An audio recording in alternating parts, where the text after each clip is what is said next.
Então vamos lá, pessoal. Boa noite a todos e a todas. Sejam bem-vindos a mais um webinário da revista Coaching Brasil, referente à nossa edição número 95, ao nosso dossiê falando sobre inteligência emocional.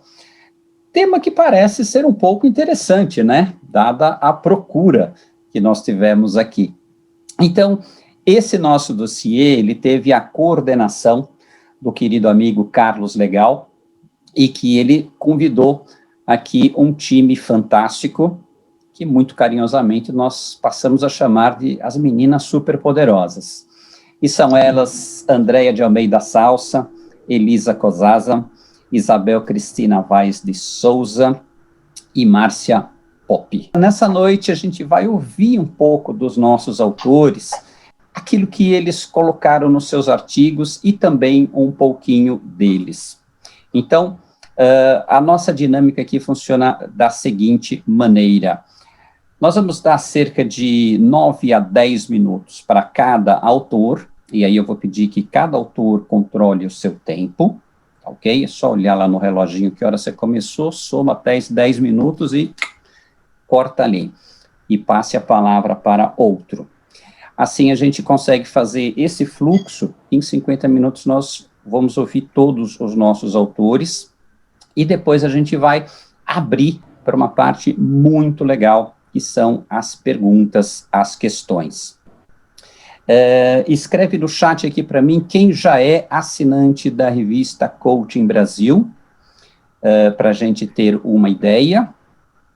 E também podem escrever também as pessoas que se sentem ainda assim envergonhadas de não terem feito assinatura. A gente entende vocês e sabemos que vocês vão estar fazendo assinatura em breve.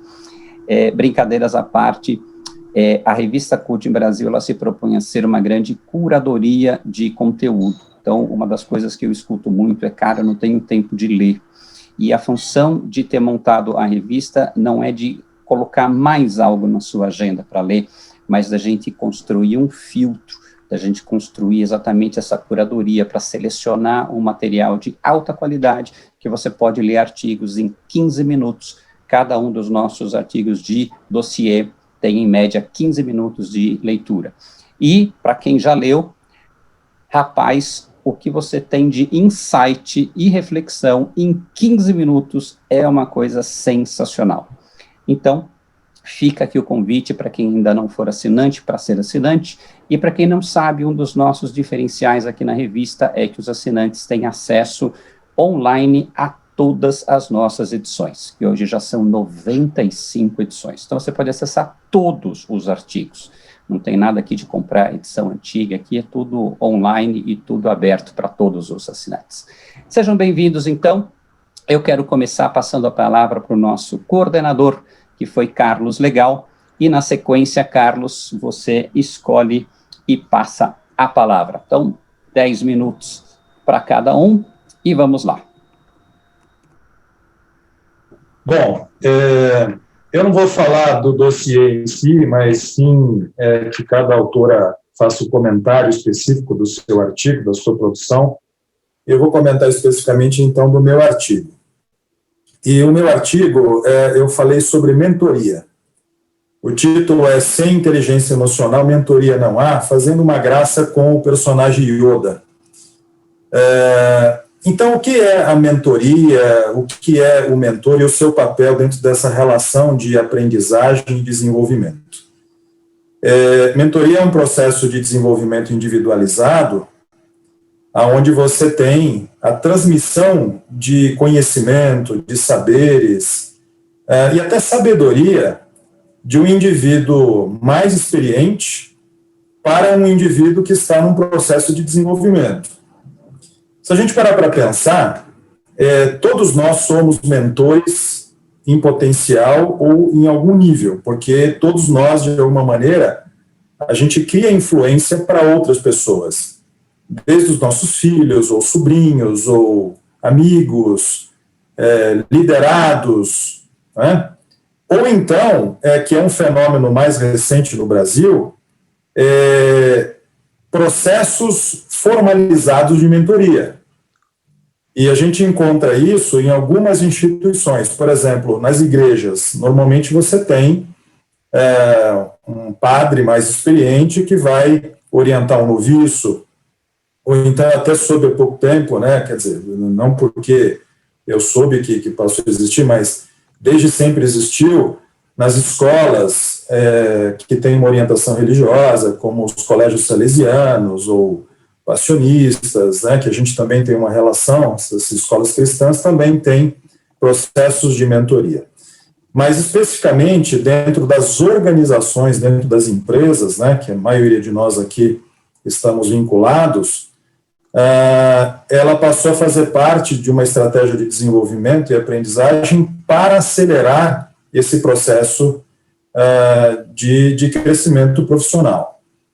Só que, no entanto, a mentoria muitas vezes é vista como uma transferência de conhecimento técnico, de experiência profissional. E quando eu fui produzir o artigo, eu fiz algumas pesquisas em alguns artigos que foram, inclusive, disponibilizados pelo meu querido amigo Paulo Ehrlich, que é uma grande referência em mentoria, e comecei a estudar esses artigos e fazer uma síntese também com a minha experiência. E achei muito válido a gente trazer uma reflexão da mentoria como uma influência muito positiva no aspecto da inteligência emocional. Né? Então, lá no artigo, você vai perceber que eu trago duas perspectivas distintas. A primeira é o valor da inteligência emocional para a construção do processo de mentoria, tanto para o mentor quanto para o mentorado. Porque o processo de mentoria, para quem não está habituado, ele pode durar anos, né, de 6 meses até 2 anos, 3 anos, até mais. Já encontrei referências nesse sentido. Como é uma relação muito intensa de aprendizado, é natural que essa intensidade ela precise ser amparada por habilidades e gestão emocional. E um outro ponto também muito importante é justamente a influência positiva que esse mentor ele exerce na vida do mentorado, do seu aprendiz, ou do protegido, como é também chamado. Dentro da literatura do mentoring, a gente tem 3 grandes funções da mentoria. Obviamente que nós temos a função instrumental, que é voltado para a carreira e trabalho. Então, é um atributo do mentor, por exemplo, dar orientações diretas, ele também proteger o seu mentorado, né, principalmente para que ele evite erros de conduta, para que ele não se coloque em determinadas situações que possam prejudicar a reputação desse aprendiz. Tem também o aspecto do patrocínio, né? E depois existe um outro bloco de funções que é chamado de funções psicossociais. E nesse aspecto, a inteligência emocional ela faz muito sentido.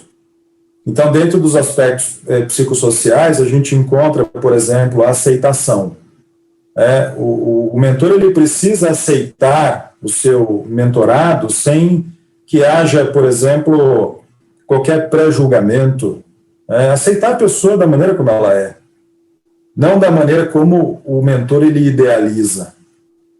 Depois temos também a função da confirmação, porque na medida que essa relação vai se fortalecendo, e esse mentor ele observa o esforço, a dedicação desse protegido no processo de aprendizagem, vai criando ali uma admiração, uma validação dessa pessoa. E o contrário também acontece, né? Porque o mentorado ele também vai validando, né, a disponibilidade, o interesse do mentor no processo de desenvolvimento desse aprendiz. E um outro ponto também é que essa relação da mentoria ela pode evoluir para uma relação de amizade muito profunda entre os dois, né, porque é um processo que envolve confiança, que envolve dedicação, Então, são elementos que são muito vinculados com o processo da inteligência emocional. Quando se fala em inteligência emocional, a gente não pode perder de vista que uma das grandes referências que chegou para nós e que obviamente, quem trabalha com recursos humanos conhece bem isso, é a obra do Daniel Goleman. Então, a inteligência emocional ela é organizada em 5 grandes domínios, segundo o Goleman, que envolve, primeiro, um bloco de competências vinculadas à inteligência intrapessoal, que eu comigo mesmo, que envolve autoconhecimento, eu reconhecer meus pontos fortes e pontos fracos, o autogerenciamento das emoções. Então, por exemplo, que tipo de eventos ou acontecimentos podem me gerar raiva ou medo ou frustração? Então, perceber o seguinte, que as emoções, elas acabam gerando comportamentos, e os comportamentos podem me gerar situações produtivas, positivas e agradáveis, ou pode me colocar em problema também. Então, a autogestão é uma competência importante nos dias de hoje. E a automotivação, que também é um elemento importante no sentido de que a motivação não dependa de aspectos externos, mas é um processo que envolve, por exemplo, o significado que eu elejo para o aprendizado ou para a atividade que eu realizo, né? Hoje se fala muito de propósito, né? E esse propósito é o elemento que motiva, é a chama interna que leva o indivíduo à ação. E depois nós temos 2 outros blocos, que são blocos da inteligência interpessoal, que é o aspecto da relação. A empatia, que para o mentor é fundamental, ele demonstrar empatia pelo seu mentorado, e as habilidades as habilidades sociais, que tem um conjunto de outras habilidades que envolvem influência, persuasão, capacidade de comunicação, a assertividade como um comportamento que nos habilita a lidar com situações conflituosas da melhor maneira possível, né? E um dos atributos dessa assertividade é justamente a inteligência emocional, nesse conjunto, né, de domínios e competências que a gente desenvolve. Então, basicamente, o artigo trata dessas questões, da construção do relacionamento e da influência positiva que vem por uma função muito importante na mentoria, que é a modelagem. Então, esse mentorado também observa a conduta, a maneira como esse mentor resolve problemas, e isso também vai sendo transmitido, estimulado, de forma que esse mentor passe a ser um exemplo de conduta para esse aprendiz. Então, basicamente é isso. 9 minutos e 40, e passo a bola agora para, na ordem alfabética, aqui para a minha amiga Andréia. Tá certo, tá certo. Muito bom. Boa noite a todos. Eu estou muito feliz com o convite, de ter conhecido tanta gente boa nesse processo. Estou me sentindo muito honrada de estar aqui nesse grupo. A gente está vivendo, né, o tema do meu artigo é gestão de crise e inteligência emocional. Eu acho que todo mundo aqui está vivendo, de certa maneira, essa gestão de crise já há um bom tempo, né? A gente, antes de começar aqui, falamos que só o fato de estarmos com saúde no cenário que a gente está já é um motivo para celebrar muito grande. Mas o artigo, ele traz a visão da gestão de crise no ambiente corporativo, que é onde eu pude trazer a minha contribuição, porque durante 16 anos eu trabalhei na TV Globo, que é uma grande empresa de comunicação, e lá eu fui responsável pelo gerenciamento de crise, né? E aí é natural que as pessoas fiquem curiosas, mas o que é gerenciar a crise na Globo? E aí eu vou dar alguns exemplos, que as pessoas sempre ficam muito curiosas, e eu vou dar exemplos que são públicos, então não tem nenhum problema ético em falar aqui. Então, os últimos, né, que eu tive que gerenciar a primeira foi a queda do avião da Chapecoense, ali que tinha aquele grupo, né, de futebol, e ali dentro tinham 8 funcionários da TV Globo. Quando caiu, por exemplo, o jatinho do Luciano Huck, que tinha a Angélica e toda a família dentro daquele jatinho, não sei quem se recorda, isso é crise para a Globo. quando o ator, né, principal de uma novela, que era o Domingos Montanher, mergulhou no rio lá junto com a Camila Pitanga e sumiu e faleceu, isso é um gerenciamento de crise. E, naturalmente, que eu estou trazendo coisas muito públicas e complexas, mas gestão de crise também passa por questões micro e não tão visíveis publicamente nas organizações. Então, grandes causadores de crise, isso está escrito no artigo, ele pode vir através de 3 caminhos, né? Através de uma pessoa, e hoje mais cedo eu estava numa reunião, que inclusive eu acho que ela está aqui ainda, que é a Simone Leon, querida, obrigada pela tua presença aqui, e a gente estava conversando um pouco sobre isso, que hoje, inclusive por conta das redes sociais, uma pessoa publicando uma questão inadequada, ela é capaz de gerar um problema, uma crise enorme dentro de uma organização por conta de um posicionamento equivocado. E aí, nessa conversa de hoje mais cedo, eu dei o exemplo da Natura, não sei se vocês vão lembrar, daquela executiva que foi descoberto que ela tinha uma empregada doméstica que tinha um trabalho análogo à escravidão, e isso acabou repercutindo na imagem da própria Natura, não sei quem lembra desse episódio. Então, esse é um episódio muito interessante, que nada tinha a ver com o modelo de negócio da Natura, e obviamente só estou falando aqui porque foi público também, né? E que acabou ocasionando uma crise dentro da organização, e a Natura, inclusive, teve que demitir a moça. Outro caminho é através de grupos, né? Quando grupos se organizam, e aí quem está no ambiente corporativo sabe que, às vezes, existem aspectos de clima organizacional, algumas questões até influenciadas por sindicato, enfim, e também através de incidentes corporativos, que é o grande complicador de crises organizacionais. Quando acontece, elas são muito complexas, muito robustas, e aí tem uma também que é pública, né, uma das últimas aí que todo mundo sabe, do Carrefour, que teve aquela pessoa que foi, né, apanhou tanto que acabou morrendo, e aquilo repercutiu, inclusive, até do ponto de vista de consumo da marca Carrefour. Então, essas são o que o meu entendimento de experiência, né, me aponta pelos 3 caminhos. E por que inteligência emocional, né? Porque lidar com questões desta natureza nos exige essa inteligência que o Carlos tão bem falou, que o Daniel Goleman, que também está no meu artigo, é uma grande referência. Só que eu acho importante falar que a inteligência emocional, a gente sempre avalia que tem uma relação absolutamente direta com o equilíbrio emocional. E eu acho que a inteligência emocional é mais do que equilíbrio emocional, porque é a capacidade de ler que, inclusive, eu estou em desequilíbrio emocional.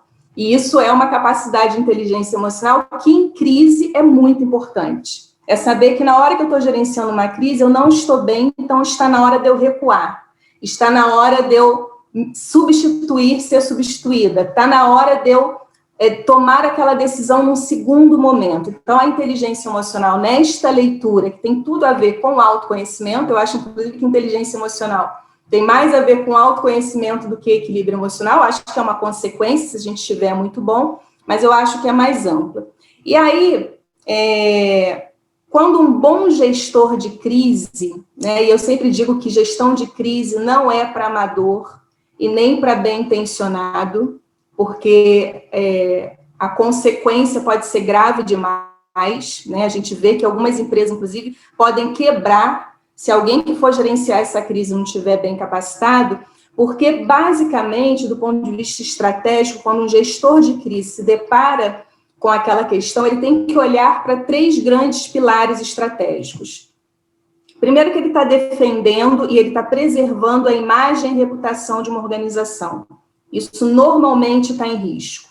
O segundo ponto é que ele sempre vai ter que fazer um gerenciamento de pessoas. Ou ele vai fazer gerenciamento para dentro da empresa ou para fora da empresa. E o terceiro pilar estratégico é ele estar colocando em jogo e administrando a sustentabilidade dos negócios de uma empresa. Então, tem dinheiro envolvido, tem negócio envolvido, tem negócios que vão ser fechados ou não serão fechados, dependendo de como eu gerencio essa crise.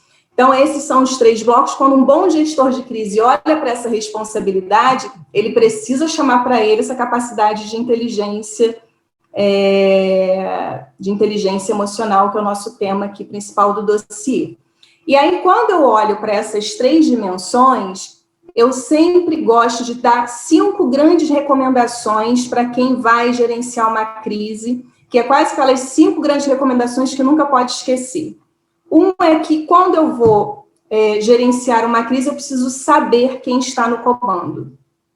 Pode parecer uma coisa muito óbvia, mas eu já acompanhei algumas situações que ninguém sabe quem está no comando da crise. E isso é um equívoco, porque quando eu não sei a clareza de quem é o líder, de onde vem a diretriz, de onde vem o comando, existe um risco enorme da organização tomar caminhos antagônicos aos interesses da organização. Porque como eu não sei ao certo quem está no comando, qualquer um pode dar diretriz. E é que acontece uma crise dentro da própria crise. Então, essa é a primeira recomendação, que parece ser óbvia, mas nem todo mundo presta atenção. Segunda recomendação, o cuidado de não perseguir no momento de crise o consenso, porque crise precisa de velocidade de resposta. E às vezes, eu não estou falando de impulsividade, eu estou falando de velocidade de resposta. E às vezes as pessoas procuram consenso. Deixa eu saber o que o Reinaldo acha, o Paulo acha, o Almiro acha, e às vezes não dá tempo. Eu preciso seguir com a maioria. Se eu tiver consenso, ótimo, mas opte pela maioria. A terceira recomendação é a comunicação. Na hora de crise, não é hora de comunicação detalhada, que eu me preocupe com a estética, que eu me preocupe com a forma. A crise faz a gente sair do lugar comum do dia a dia. Então, quando a gente está em crise, o que as pessoas querem? Informação rápida, fidedigna e recorrente. As pessoas não estão interessadas se vai vir no PowerPoint, se vai vir no Word, se vai vir num papelzinho, quem vai falar, elas querem saber da informação. E o que acontece às vezes com o gestor de crise? Ele não estabelece essa comunicação com a organização e ele é atropelado pela organização. E ele não consegue trabalhar na crise, porque todo mundo começa a ligar, todo mundo quer informação, e às vezes as pessoas atrapalham porque não tem outro caminho. Eu não dei o comando para a organização de que eu sou a fonte da informação e que ela é recorrente. Então, recomendação que eu dou para quem aqui já gerenciou crise ou está gerenciando crise na organização: estabeleça um horário por dia. Parece uma bobagem, mas não é. Se a organização souber que todos os dias, às 15 horas, alguém vai comentar sobre a crise, isso acalma a organização. E aí, te ajuda na tua inteligência emocional. Porque você tendo que dar respostas, e liga o presidente, liga o diretor, liga o fornecedor, liga a vítima que está envolvida na crise, você não consegue trabalhar porque você não teve esse cuidado com uma comunicação resumida, recorrente e fidedigna. A outra recomendação, a quarta recomendação, e essa, pessoal, foi a que eu mais demorei na minha carreira a aprender, que é: se documente. Na hora da crise, a gente entra, tem que ter cuidado, que eu brinco que é para entrar numa gincana, que eu vou resolvendo, só que a crise vai passar e vai chegar o momento que o jurídico vai te procurar. Porque os passivos, que algumas vezes acontecem em decorrente de uma crise, eles chegam.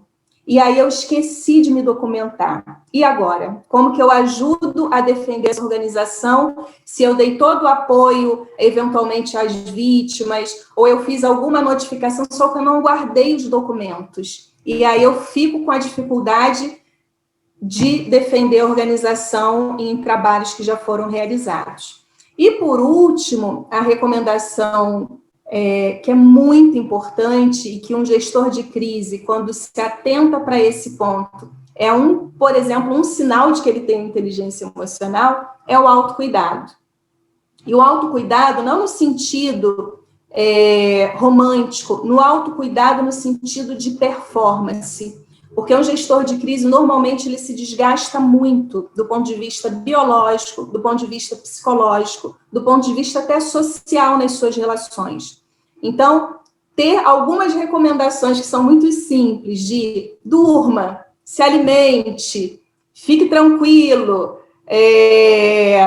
divida com a sua família, né? O que você está passando, às vezes, parar 10 minutos para falar com a esposa, com o esposo, com o filho, com a mãe, o que está se vivendo dentro do ambiente corporativo em termos de crise, te elimina um desgaste numa relação familiar. E eu sempre digo que às vezes a crise passa, mas ela deixa sequelas, do ponto de vista biológico, psicológico e social. Então, eu acho que tem aí, eu nem sei quanto, eu acho que só tenho 2 minutinhos restantes, né?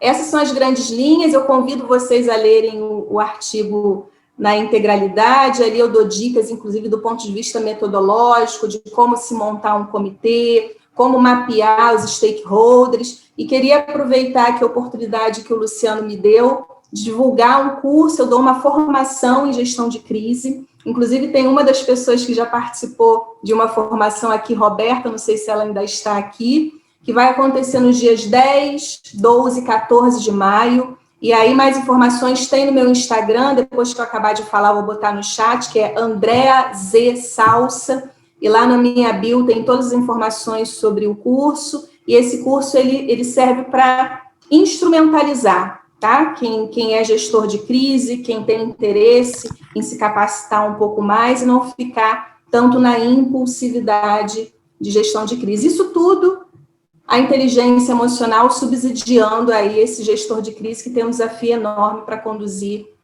todas essas questões no dia a dia corporativo. Ok, Carlos? Foi? Luciano? Muito bem, passe a palavra, escolhe e vamos. Vamos, então, de Márcia Pope.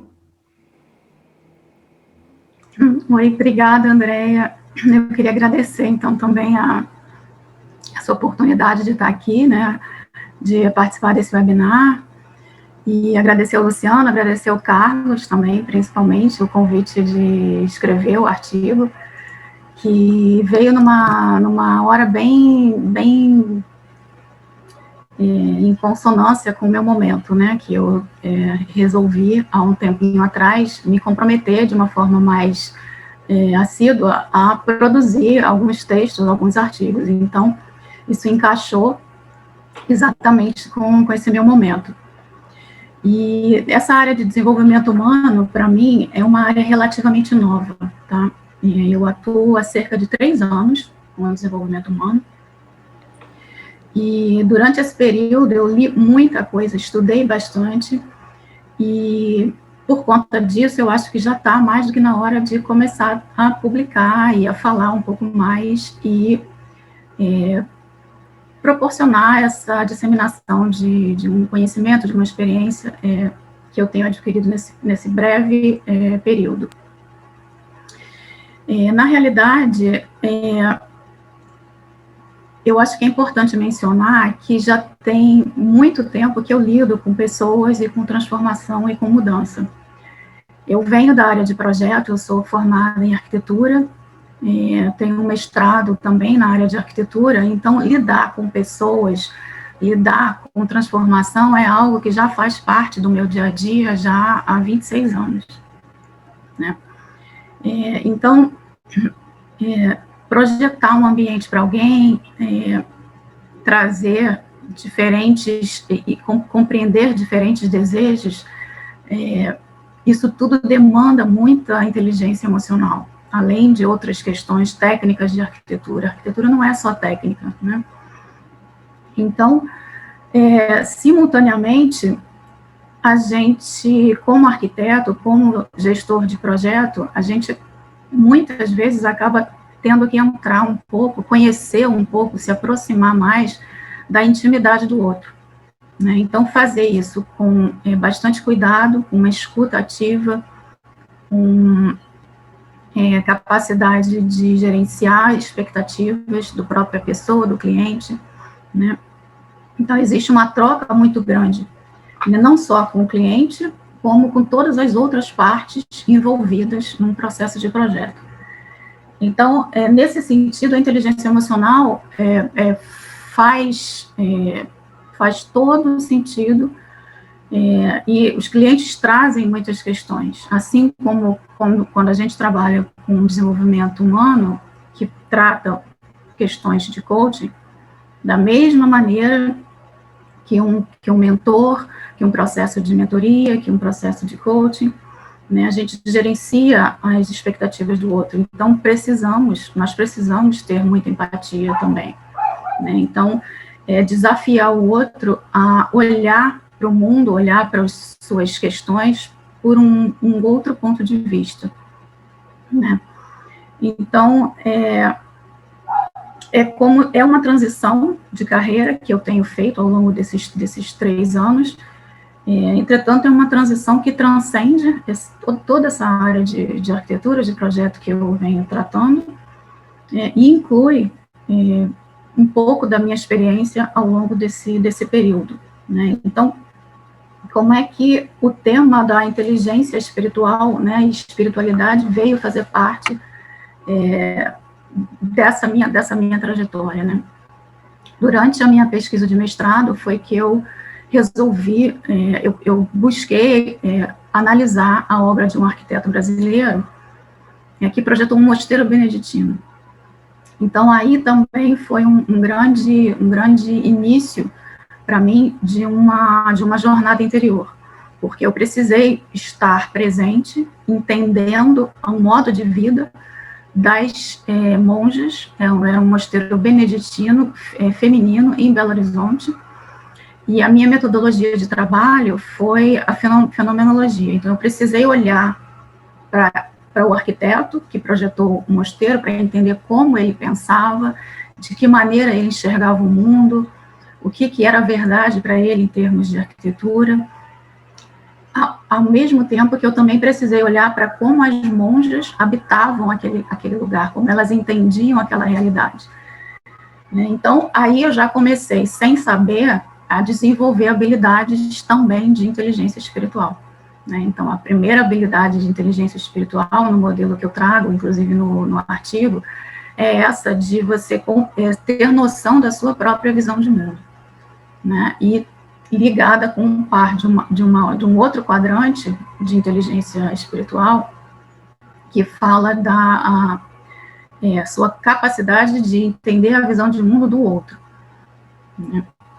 Então, eu precisei me colocar no lugar tanto do arquiteto quanto das monjas, para entender que sentido eles davam àquela edificação, para poder, então, fazer a minha análise crítica. E por que isso é importante? Porque, nesse sentido, foi como eu comecei a trazer a espiritualidade para a minha vida. E depois, então, em relação à inteligência espiritual, eu, depois de ter me tornado gerente de projeto, eu comecei a entender e a vislumbrar uma possibilidade de trazer essas habilidades, né, que na época, para mim, já estavam presentes como inteligência espiritual, mas que não eram muito faladas no meio corporativo, nem dentro do PMI. Então, foi durante um trabalho sobre liderança, sobre inteligência emocional, que eu resolvi trazer o aspecto da inteligência espiritual. Então, durante esse período desse trabalho, junto ao PMI do Rio de Janeiro, eu fiz uma extensa revisão bibliográfica sobre os temas, sobre liderança, sobre inteligência emocional e sobre inteligência espiritual. E foi nesse período que eu conheci o trabalho da Cindy Wigglesworth. Então, a Cindy Wigglesworth, ela faz uma diferenciação entre o que é a espiritualidade, o que é a inteligência espiritual, e o que é a religião também, né? Então, a intenção dela, que isso que eu começo a trazer no artigo, é trazer essa nova linha de inteligência, né, para dentro do mundo corporativo. Então, existem diversos autores que já escreveram sobre essa inteligência espiritual, e não existe um consenso sobre o que significa, o que é a inteligência espiritual, afinal de contas, né? Então, isso aí é algo que alguns autores utilizam o termo espiritualidade da mesma forma que utilizam o termo inteligência espiritual. Outra linha de autores separa, faz uma distinção, né, desses termos, e é com esse grupo que eu me identifico mais, porque para mim são coisas diferentes. Né? Então, dos autores todos que eu li, a Cindy foi a que me chamou mais a atenção, por conta da abordagem dela, muito pragmática, muito objetiva, neutra, ela não traz aspectos religiosos, entendeu? Para poder justamente entrar no mundo corporativo, então ela abraça todos os tipos de crença, todos os sistemas de crença, e é nessa linguagem que permite, né, você a conversar, a falar sobre aspectos de autoconhecimento, profundo autoconhecimento, a sua relação com o mundo, quais são as habilidades, né, que existem, né? Então, assim como Daniel Goleman tem as competências de inteligência emocional, ele trabalha com quadrantes, né, tem o autoconhecimento, autocontrole emocional, empatia, autogestão. O modelo desenvolvido por ela tem a mesma, como se fosse uma camada acima do modelo de inteligência emocional. Então, também é dividido em quadrantes. O primeiro quadrante, ela vai tratar de autoconhecimento. No segundo quadrante, ela vai falar da consciência universal. O terceiro quadrante é a questão da maestria do eu, né? É um autoconhecimento, mas é um autoconhecimento bem profundo. E o último quadrante vai tratar justamente das habilidades que são resultantes de um trabalho inicial e anterior nos outros 3 quadrantes. Então, ela descreve 21 habilidades. E essas 21 habilidades, ela também criou, ela não só descreveu as habilidades, como é algo que eu coloco no artigo, ela descreveu níveis de desenvolvimento para cada uma das 21 habilidades. Então, é um modelo que é orientado a crescimento. Então, nesse sentido, ele funciona, ele entra para todas as pessoas que querem se desenvolver, que querem se tornar uma pessoa melhor. E como é que ela começou, né, a vislumbrar essa ideia, né? Ela trouxe, buscou identificar quem são as pessoas que, com o seu comportamento, com a sua vivência, com as suas ações, demonstravam comportamentos exemplares, comportamentos inspiradores. Então, figuras admiráveis que já que demonstrassem ser espiritualmente inteligentes. Então, ela pegou, né, figuras como Jesus, Buda, Dalai Lama, Gandhi, enfim, e descreveu quais eram as características desses líderes. Então, listando aí características como coragem, humildade, capacidade de perdoar, servir, enfim, atitudes nobres que levassem que servissem de exemplo para outras pessoas, né, se tornarem também, com o treinamento, com a prática, conseguissem chegar minimamente perto, né, de comportamentos e de tomadas de atitude, de decisão desses líderes inspiradores, que a gente pode dizer, às vezes, líderes espirituais, né? Então, como é que é a relação da inteligência espiritual com as outras inteligências, né? No artigo, eu falo um pouco da relação com a inteligência emocional. Entretanto, nós temos outras inteligências.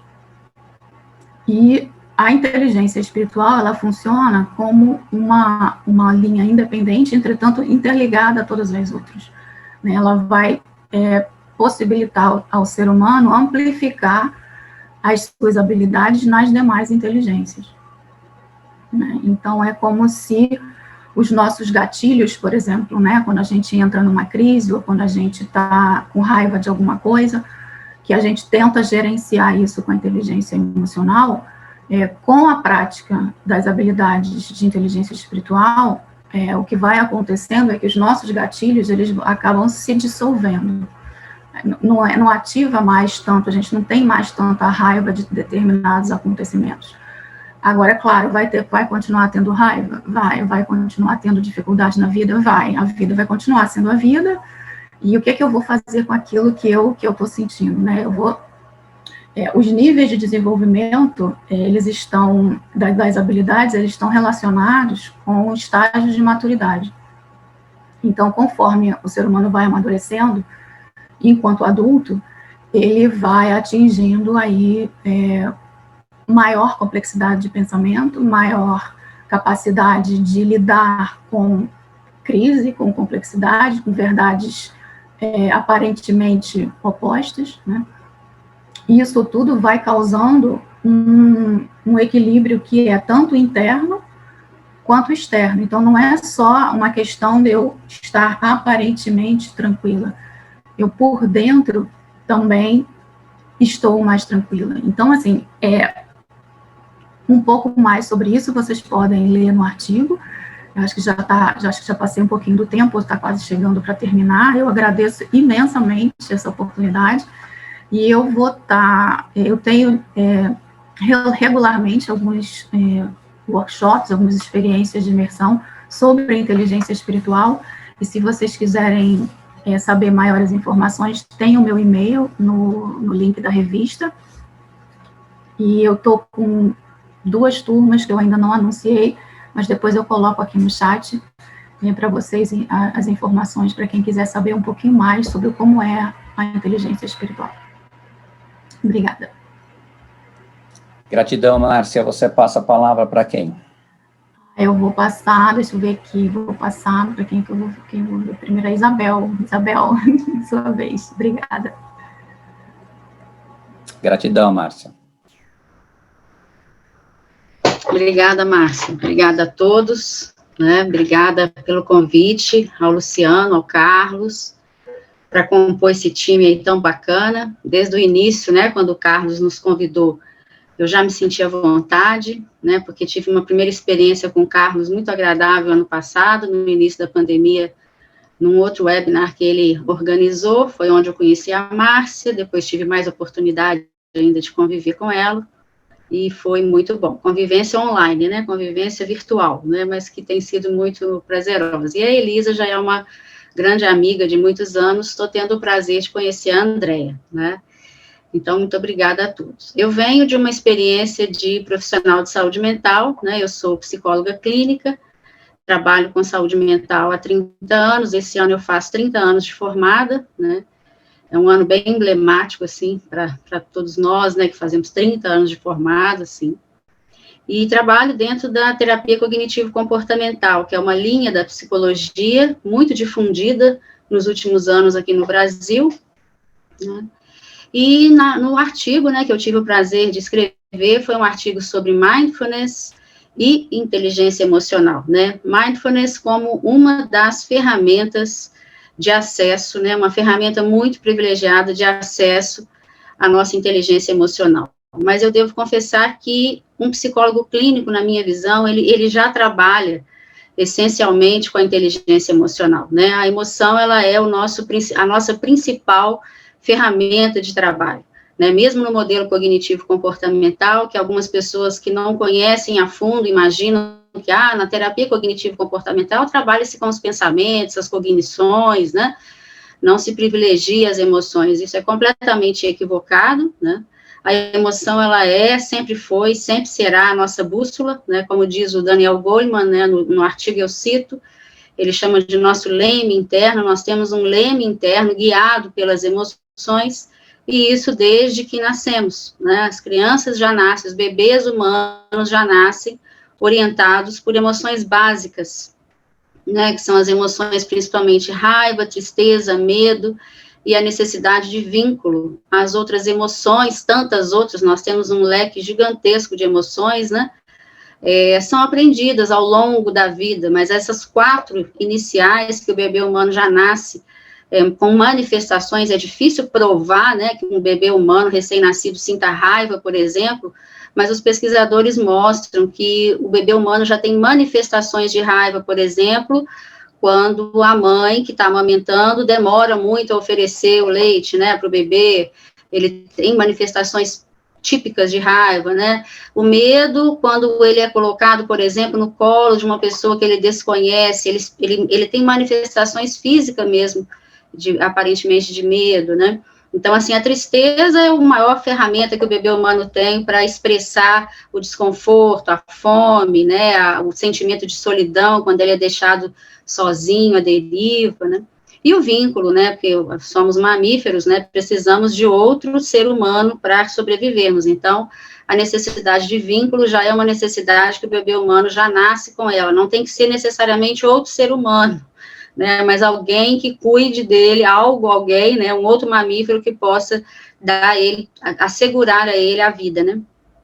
Então, na verdade, nós psicólogos clínicos, né, eu sou psicóloga clínica, a gente já trabalha com essa ferramenta da emoção enquanto algo que pode propiciar, né, a saúde mental. Então, eu vou pedir licença a vocês para ler uma citação que eu coloquei no artigo, né, sobre o termo saúde mental. O termo saúde mental está relacionado à forma como uma pessoa reage às exigências, desafios e mudanças da vida e ao modo como harmoniza suas ideias e emoções. Então, do meu ponto de vista, essa parte, né, harmonizar ideias e emoções é exatamente o propósito da inteligência emocional, e é aí que mindfulness entra, né? Então, eu já vinha trabalhando durante 2 décadas com a TCC, com a terapia cognitivo-comportamental, dentro dessa perspectiva de auxiliar as pessoas a compreenderem, né, que os nossos comportamentos, eles são derivados de pensamentos que, por sua vez, desencadeiam emoções, que, por sua vez, desencadeiam em comportamentos, mas sempre me incomodou um pouco, assim, porque alguns pacientes diziam, tá, eu já estou bem melhor da ansiedade, por exemplo, mas eu não consigo aquietar meus pensamentos, nem os remédios me ajudam muito nesse sentido, né? E aí eu tive a oportunidade, naquela época, de ir para fora do país, eu fui fazer um intercâmbio, no artigo eu conto isso, né? E aos 40 anos de idade eu fui fazer um intercâmbio, foi onde eu conheci mindfulness, fazendo uma formação em mindfulness fora. E ali foi um divisor de águas na minha vida pessoal, né, mindfulness foi um divisor de águas na minha vida, e eu disse, nossa, eu acho que isso vai poder ajudar os meus pacientes a poderem lidarem melhor com aqueles pensamentos que tanto tumultuam, né. E, na verdade, mindfulness é uma prática baseada em meditação, né, foi traduzida no Brasil por atenção plena ou consciência plena, que é justamente essa oportunidade que nós temos de aquietar, de silenciar e de ouvir, né, todas as nossas manifestações internas, né, o Goleman fala, né, que esse leme interno, na verdade, ele é muito orientado pelas nossas experiências viscerais, e nós temos um fundamento teórico importante sobre isso, dizendo que o bebê humano, né, ele é guiado na vida, ele se orienta a partir da sua experiência visceral nos primeiros anos de vida, então um estômago vazio, muito frequentemente, pode significar abandono para ele, né, então um coração frequentemente disparado por ansiedade, ao ser criado, por exemplo, por uma mãe extremamente ansiosa, isso acaba tendo algumas representações para ele, dentre outras, né, que são muito importantes e que acabam orientando a pessoa na vida dela ao longo dos tempos, né. Então, o Goleman vai dizer que a gente precisa se orientar por esse lema interno, por essas reações, né, por esses indícios que são corporais. Então, mindfulness é uma prática que vai ampliar a nossa consciência corporal, a gente vai se guiar a partir disso, para que você consiga identificar a mensagem, né, identificar o mensageiro, a mensagem que tem por trás de cada emoção, principalmente as emoções básicas, essas que eu já citei, né. Então, a prática regular da meditação, ela permite com que a pessoa, primeiramente, se depare com esses pensamentos, aqueles que incomodavam tanto, né, e consiga desenvolver uma posição em perspectiva em relação a esses pensamentos, né, uma função metacognitiva mesmo, e ela consegue não somente se distanciar dos pensamentos, como perceber a eventualidade deles, e a aleatoriedade deles, e com isso ela consegue selecionar quais são aqueles pensamentos que realmente têm uma correspondência com a realidade, e quais são os que não, né, que são produção da mente. Nós produzimos mais de 30 mil pensamentos por dia na nossa mente. Então, Mindfulness veio ser uma ferramenta que acabou se acoplando, vamos dizer assim, ao ferramental da terapia cognitivo-comportamental, e uma ferramenta que ampliou as possibilidades no desenvolvimento desse fenômeno, vamos chamar assim, metacognitivo, de você se distanciar e perceber os pensamentos como uma mera produção da sua mente, e não necessariamente a expressão da realidade, né? Então, isso acabou chegando, principalmente agora, no momento da pandemia, né, como uma ferramenta extremamente importante para que a gente possa se orientar por aquilo que é essencial, se orientar por essas emoções básicas que estão aí presentes desde que nós nascemos, com a finalidade de promover a nossa adaptação no ambiente, enquanto ser e enquanto espécie, para que eu possa realmente saber o que é essencial, o que eu preciso atingir em determinadas situações, principalmente de adversidade, e, ao mesmo tempo, favorecer o ambiente, né? Então, não é uma prática autocentrada, essencialmente, mas é algo que eu possa favorecer também o ambiente nessa adaptação, né? Então, no artigo eu descrevo esses processos mais detalhadamente, coloco uma vinheta de um caso clínico, né, de um paciente com transtorno bipolar que passou pelo processo de terapia cognitivo-comportamental, tratamento medicamentoso e o treinamento de mindfulness, né? E aí ele consegue fazer esse distanciamento dos pensamentos e perceber a necessidade que está por trás, né, daquela impulsividade do bipolar, por exemplo, de querer ser o melhor, de querer falar na frente de todo mundo, de querer que a opinião dele seja a que vai prevalecer, né? E aí ele fala, né, como eu aprendi a esperar, a observar os meus impulsos, a perceber que os meus pensamentos não tinham correspondência com a realidade muitas vezes, e com isso eu passei a aprender mais com as pessoas, a escutar melhor, né? Então eu convido vocês, quem não leu ainda o artigo, né, os nossos artigos a lerem, né? Eu dou o treinamento de mindfulness, né? O Luciano também nos concedeu essa gentileza de falar sobre isso. Eu vou deixar no chat aqui o meu Instagram e também o meu site, né, onde lá você consegue maiores informações sobre tudo isso daí. Acho que o meu tempo esgotou aqui, né? Eu agradeço a todos e convido para ler o artigo para aprofundar um pouquinho mais no assunto, tá? Muito obrigada aí pela oportunidade. E é para passar a palavra, Luciano? Exatamente. Uhum. Então, eu passo a palavra para minha mestra querida, Elisa. Elisa, só antes de você começar, deixa eu lembrar o pessoal uma coisa importante. Estamos aqui perto de 50 pessoas, e nós temos esse time maravilhoso que compôs esse dossiê, e essas pessoas, elas ministram treinamentos muito interessantes que nós queremos abrir essa oportunidade para que isso também seja divulgado. Então, mesmo que você não tenha pessoalmente interesse, mas guarda esses nomes, porque agora esses nomes estão referenciados, e você acessando o nosso dossiê, você vai conseguir saber mais sobre essas pessoas e a profundidade e a qualidade pessoal e profissional de cada uma. E, de repente, você escuta alguém perguntando, você sabe de alguém que dá um curso sobre crise ou inteligência espiritual? E aí eu sei, e aí você já faz uma indicação mais segura. Então, eu acho muito importante que a gente compartilhe, principalmente aqui na nossa sanga, aqui no nosso grupo, informação de qualidade. Elisa, com você. Obrigada, Luciano e Carlos, pelo convite. Luciano, se eu puder, acho que eu prefiro apresentar os slides, se for possível, que aí a gente consegue sumarizar melhor. Pode ser? Pode ser. Eu só preciso estar... Já está. Já está? Ah, beleza. Perfeito. Já, eu vou falar, então, do tema que eu escrevi, que é cultivando equilíbrio emocional. Deixa eu só ampliar aqui. Quem quiser me seguir no Instagram é Elisa Cosassi, tá? É Elisa Cosassi. Acho que o Instagram é o método mais fácil hoje em dia da gente se comunicar, né? Quem quiser mandar mensagens no direct lá, também eu respondo, tá? Bom, trouxe algumas manchetes, né? Esse aqui é de 2014, mas tem outros mais recentes que basicamente dizem a mesma coisa. Apenas 13% das demissões estariam ligadas a questões técnicas, a maioria às emoções. As pessoas são contratadas porque elas têm habilidades técnicas que nós precisamos, mas elas são demitidas porque elas não sabem gerenciar as emoções delas mesmas e das equipes, né? Competências socioemocionais, né, são o pote de ouro do novo mercado de trabalho, em especial quando se fala dos jovens que ainda não têm um currículo, né? Uma das formas de se selecionar, né, o melhor candidato é através do desempenho dele em testes comportamentais e respostas emocionais. Basicamente o que é conhecido como soft skills, né? Eu pessoalmente não gosto do termo soft skills porque dá a impressão que é uma bobagem periférica, né?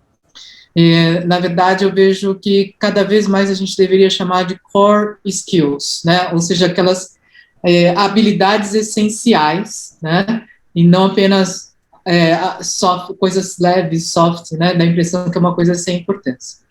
Em especial na pandemia, né? Está cada vez mais evidente que essas são realmente habilidades essenciais e não apenas periféricas. Eu não vou entrar em detalhes sobre inteligência emocional. Vocês vão ter a oportunidade de ler, né? O Goleman não é o criador do termo, mas é o grande divulgador desse tema da inteligência emocional.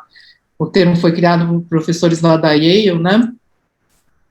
Só lembrando de algumas das habilidades importantes quando a gente fala nesse tema: autoconhecimento, controle emocional, canalizar produtivamente as emoções, né?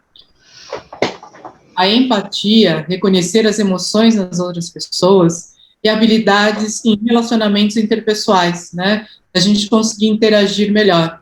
Então, essas são as 5 habilidades que são, vamos dizer assim, os pilares da inteligência emocional. Se conhecer, aprendermos a controlar as emoções, a canalizar essas emoções de forma produtiva, realmente perceber as emoções das outras pessoas, não só intelectualmente, mas realmente sentir a emoção do outro, e a habilidade em relacionamentos interpessoais. E como que a gente pode desenvolver essas competências emocionais? Existem diversos treinamentos, mas eu vou me deter naquele que eu considero talvez o melhor deles, né? Eu realmente fui atrás desse treinamento. Eu participei da primeira formação de instrutores do Cultivating Emotional Balance, por causa de vários aspectos, entre eles os efeitos, né? Então, no estudo controlado randomizado, ou seja, quando se pegam 2 grupos, um que passa pela intervenção e outro, neste caso, que ficou em espera, né? Sem passar pela intervenção. As pessoas são sorteadas para esses grupos, tá? Então, o que acontece? O grupo que passou pelo Cultivating Emotional Balance teve redução de afetos negativos, de ruminação, sintomas de depressão e de ansiedade. Teve, por outro lado, aumento de afetos positivos, da consciência e atenção comparados ao grupo controle, aumento do reconhecimento das emoções das outras pessoas, incluindo o que é chamado de microexpressões faciais, que são aquelas que aparecem por menos de 1 segundo e muitas vezes revelam que a pessoa está sentindo várias coisas, não apenas aquela que ela está expressando naquele momento, né? A capacidade de proteger-se de estresse social e reduziu também o comportamento hostil num teste de interação entre casais, tá? Então, esses são alguns dos resultados principais do Cultivating Emotional Balance, que teve como autora principal a Margaret Kemeny. Margaret Kemeny é uma referência quando a gente fala em psiconeuroimunologia, aquela área do conhecimento que integra psicologia, neurociências e a resposta imunológica, tá? E a maioria dos efeitos se manteve após 5 meses do término do treinamento no Cultivating Emotional Balance. Esses são os criadores da técnica, Paul Ekman, né, que é considerado um dos 20 maiores psicólogos do século XX, professor de psicologia da Universidade da Califórnia, aposentado hoje, né, e talvez o maior especialista em expressão facial das emoções. Para quem não ouviu falar do Paul Ekman enquanto cientista, conhece Paul Ekman enquanto o trabalho dele na área de entretenimento. O desenho Divertidamente, os personagens, né, do Divertidamente foram criados pelo Paul Ekman, né, ele é o consultor que criou as características dos personagens.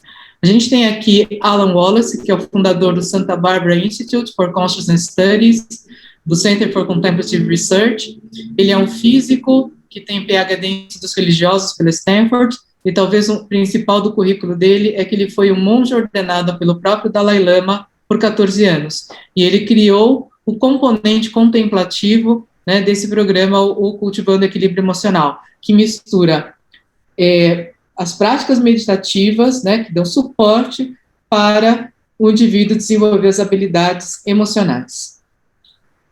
E a Ivy Ekman, filha do Paul Ekman, né, que acompanha o trabalho dele desde adolescente, é uma grande especialista em burnout, e atualmente ela está trabalhando na Apple para ajudar a fazer com que esses nossos aparelhinhos sejam mais saudáveis. E o próprio Daniel Goleman, que está aqui, né, participou do desenho inicial do Cultivando Equilíbrio Emocional. Eu tive a oportunidade de estar com o Goleman algumas vezes, por causa do Cultivate an Emotional Balance e do Mind and Life Institute, do qual nós dois fazemos parte, né? Então, estou aqui as emoções, né? E as práticas meditativas nos ajudando a lidar com essas emoções, a conhecer essas emoções, a manejar essas emoções. Então, vai nos ajudar a reconhecer as emoções.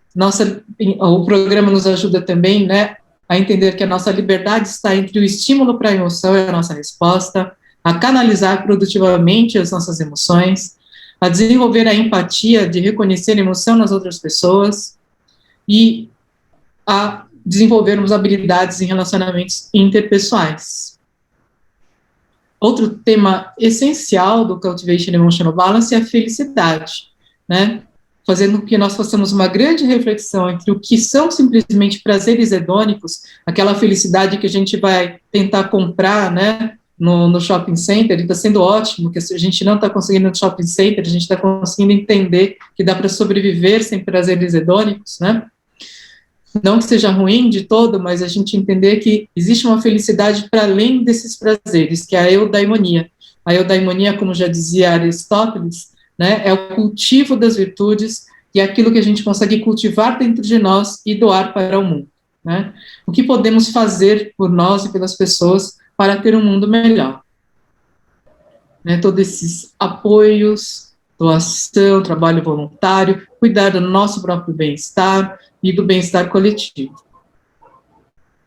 E essa é a pós-graduação que forma instrutores do Cultivate an Emotional Balance no Einstein, gestão emocional nas organizações. Se você der uma googada, como a gente costuma dizer, né, em gestão emocional nas organizações, Einstein, você já vai encontrar lá as informações sobre esse programa, tá bom? Obrigada, Luciano. Vou interromper o compartilhamento. Maravilha, gratidão, Elisa, maravilhoso. Pessoal, eu imagino a cabeça de vocês, como é que deve estar, né, com tanta informação. Enquanto vocês vão pensando aí, e quem tiver alguma pergunta, eu vou pedir que escreva aqui no chat, eu tenho, e aí eu chamo você aqui, você faz a tua pergunta ao vivo. Enquanto isso, eu quero fazer um lembrete interessante aqui da apresentação que a Elisa nos presenteou. Nós ganhamos um vocabulário maravilhoso para utilizarmos em casa, para aqueles aqui que são casados, casadas, que é assim, chegar para o seu cônjuge, ou como diria o nosso ex-juízo, cônjuge, e falar assim, querido ou querida, você precisa reduzir seu comportamento hostil dentro da nossa relação marital.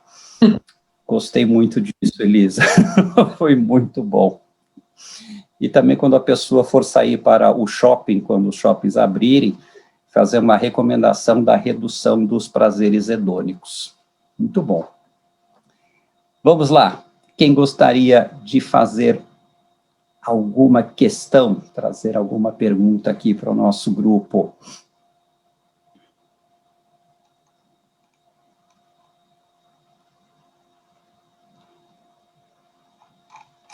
Enquanto isso, eu quero jogar uma pergunta aqui, e do nosso grupo, ver quem é que quer abraçar esta pergunta.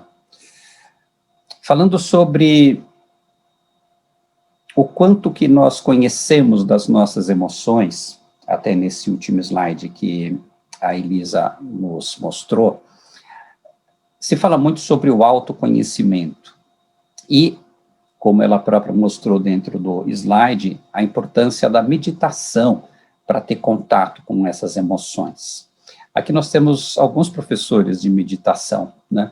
E como na live que eu tive com o Carlos, a gente falou um pouco disso também, queria que vocês comentassem um pouco aqui conosco sobre os motivos da maioria das pessoas terem tanta resistência a fazer um processo meditativo. Será que é simplesmente medo do que vai encontrar? Ou aquela desculpa de que a minha mente não para mesmo?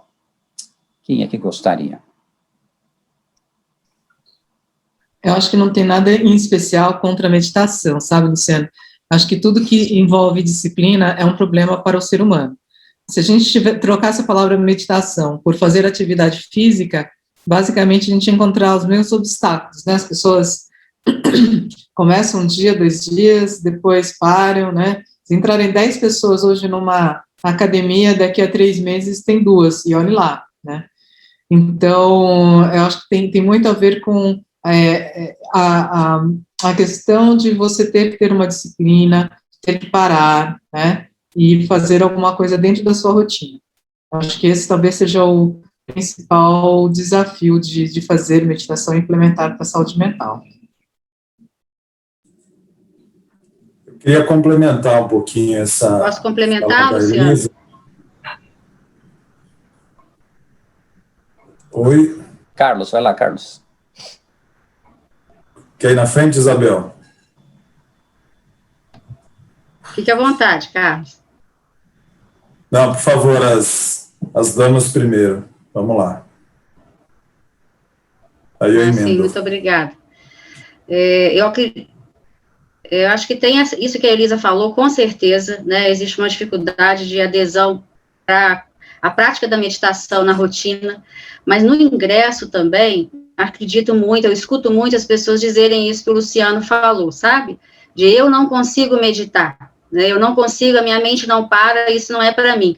As pessoas têm uma fantasia de que meditar é parar de pensar, né? Então, o que muda, por exemplo, uma prática meditativa baseada em mindfulness, o que muda é a minha relação com os pensamentos, não é que eu paro de pensar, né? Então, pelo contrário, as pessoas se surpreendem muito quando iniciam, ingressam no treinamento, começam a perceber que elas são capazes de contemplar a mente e percebem uma mente agitada, né? Então, a gente costuma dizer o seguinte, quando você para meditar e se depara com uma mente agitada, cheia de pensamentos, você já está meditando.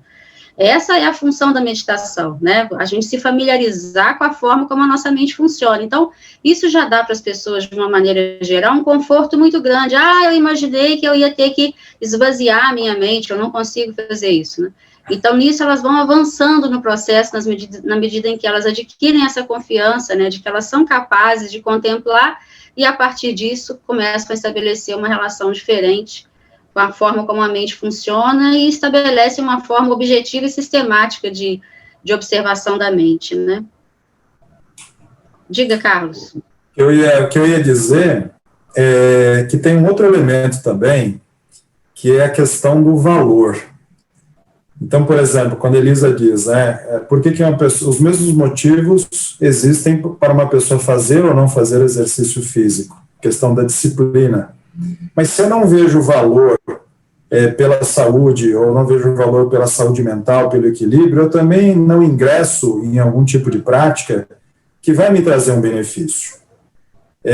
Então, a gente pode avaliar, por exemplo, quais são os benefícios, ou até os prejuízos, né, de eu ir ou não numa determinada direção, e perceber que aquilo é um caminho que traz um certo equilíbrio, que me traz as condições para que eu possa construir a minha felicidade, gerar felicidade na vida dos outros e assim por diante. Eu acho que o valor é um elemento essencial também. Maravilha, vamos lá. O Almiro Reis coloca uma pergunta para Isabel. Ele pergunta assim, a busca por mais saúde mental nas empresas que são muito focadas em resultados, pode dar certo?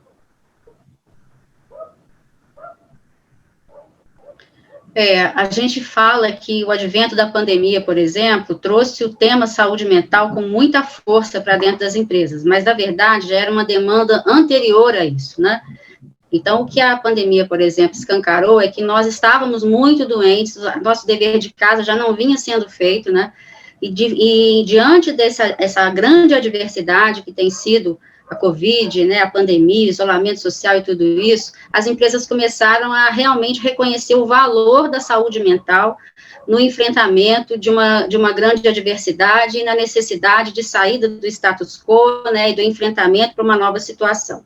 Então, as empresas hoje, eu acho que, claro, né, existe na empresa uma das intenções é a produtividade, ninguém nega isso, e a gente não vê isso com maus olhos, né?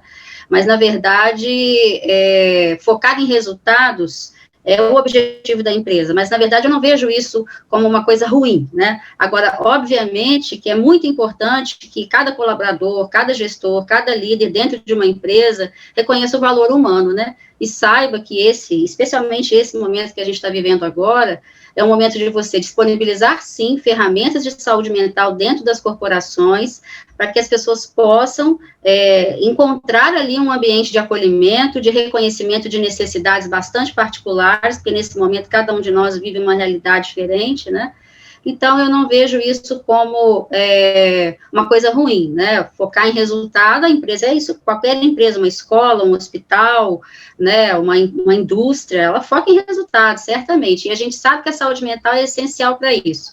Mas, com o advento da pandemia, nós, especialistas em saúde mental, estamos identificando, e eu tenho uma atuação dentro de empresas, né, eu me esqueci de falar isso, né, eu tenho uma empresa de consultoria, então, assim, a gente atua dentro das empresas e a gente já sabe que muitas empresas estão, nesse momento, trabalhando numa perspectiva mais humanizada, de acolhimento, de necessidades particulares dentro da organização, né? Então, eu acho que dá para aliar essas coisas muito bem, essa é a minha visão. Né? Gratidão, Isabel. Pergunta para a Andréia. Pergunta do Reinaldo. Reinaldo pergunta para a Andréia, você abordou a participação do jurídico no momento posterior à crise. E a governança corporativa e compliance, quando se manifestam? Muito bom, Reinaldo, obrigada aí pela pergunta. Eu vou falar um pouco da minha experiência, porque essa questão da governança corporativa, naturalmente que ela é fundamental e ela tem que ser acionada o quanto antes, né? Porque ela que faz ali uma composição, normalmente, ela inclusive faz parte dos comitês que são formados, mas eu sempre recomendo para gestores de crise que primeiro faça um diagnóstico mínimo do que está acontecendo, porque eu já vi pessoas irem procurar, né, essa composição da governança corporativa sem ter minimamente as respostas necessárias. E aí você gera também uma crise, porque as pessoas vão começar a fazer perguntas para você que você sequer diagnosticou. Então, são coisas...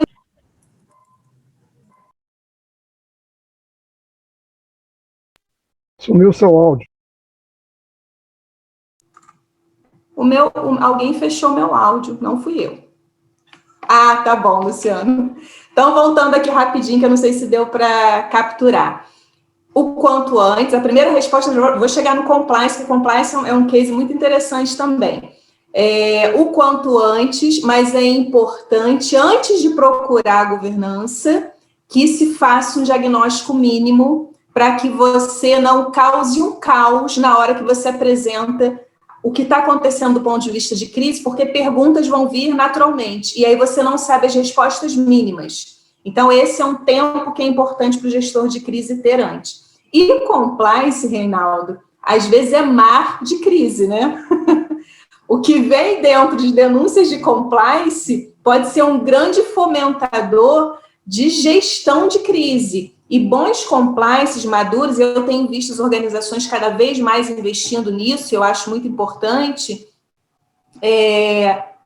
Compliances maduros, eles auxiliam do ponto de vista preventivo para grandes crises, né? Às vezes, denúncias de líderes assediadores, por exemplo, uma coisa muito comum, eu já presenciei na minha carreira, uma equipe inteira pedir demissão ao mesmo tempo, por conta de um gestor. E aí, provavelmente, se essa empresa tivesse um compliance maduro, talvez, antecipadamente, teria se diagnosticado um determinado comportamento e se antecipado a resolução desse problema, que você imagina que é uma área acabada da noite para o dia, e toda a gestão de conhecimento vai para onde, né? Então, eu vejo como setores fundamentais da gestão de crise. Não sei se eu te respondi.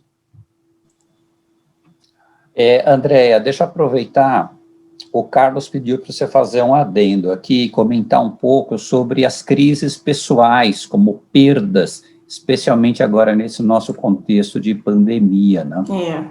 Eu e Carlos, né, meu querido amigo Carlos, nós somos professores também da Fundação Getúlio Vargas, numa disciplina chamada Saúde Corporativa. Provavelmente Carlos também está puxando um pouquinho, que isso tem tudo a ver com uma dimensão que a gente dá nas nossas aulas, que é esse conceito, né, chamado biopsicossocial.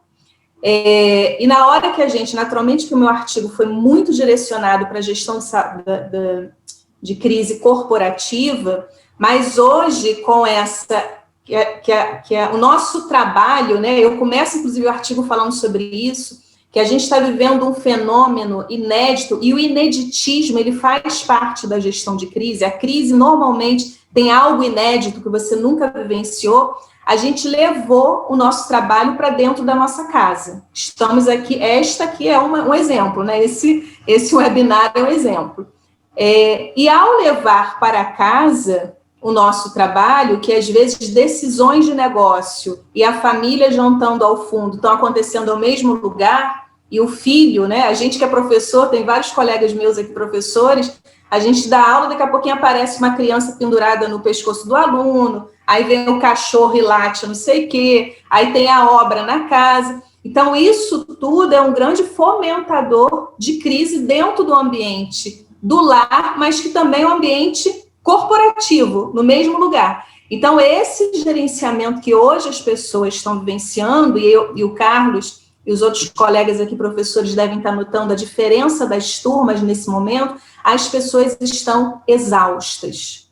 A minha última turma, eu dei, na semana passada, uma aula para a FGV do Rio de Janeiro, de saúde corporativa, e eu tive que fazer um pouco de manejo do conteúdo para abrir espaço de fala para que as pessoas pudessem desabafar. E eu nem sou psicóloga, eu não tenho as competências mas eu percebi que esse acolhimento era fundamental. E isso era investir no próprio processo de aprendizado, porque as pessoas estão exaustas. Exatamente porque o trabalho entrou na nossa casa e a gente está tendo que lidar com uma crise, e às vezes a crise no ambiente corporativo e a crise dentro de casa, né? Não sei se será isso, Carlos. Eu acho que é um pouco mais, talvez mais intenso no sentido das perdas, porque o que acontece, né? Às vezes aquela questão que envolve uma certa falta de perspectiva, as perdas humanas, né? As pessoas estão perdendo entes queridos, isso é uma crise importante que impacta a vida da pessoa, perdendo empregos, né? Perdendo renda.